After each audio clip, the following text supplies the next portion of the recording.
Oke, kalau terkait untuk maintenance dari FLUTD sendiri itu, sebetulnya kita harus tahu dulu nih penyebab dari FLUTD itu sebetulnya ada apa aja sih gitu ya. Yang pertama itu bisa jadi karena faktor gender atau jenis kelamin. Umumnya FLUTD itu banyak menyerang kucing-kucing yang jantan. Nah, kucing jantan itu saluran perkemihannya itu jauh lebih sempit, itu salurannya cuma satu. Kalau misalkan betina itu kan ada banyak salurannya, jadi untuk mengeluarkan produksi dia beda, untuk melakukan dia pipis dia juga beda.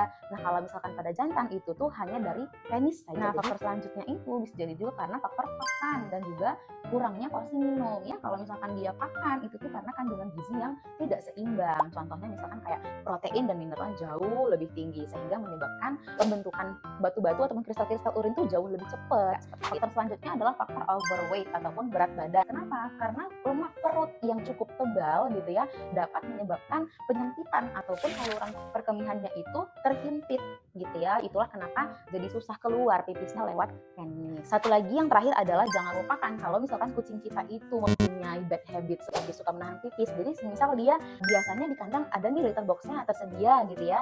Namun saat itu lagi main-main di luar dan dia nggak terbiasa nih untuk pipis sembarangan. Dan litter boxnya terletak cukup jauh dari tempat dia bermain sehingga dia menahan pipis untuk waktu yang lama. Itu juga tidak baik ya. Jadi ada baiknya ketika mereka memang bermain disediakan juga litter box di tempat-tempat mereka yang sering beraktivitas. Seperti itu.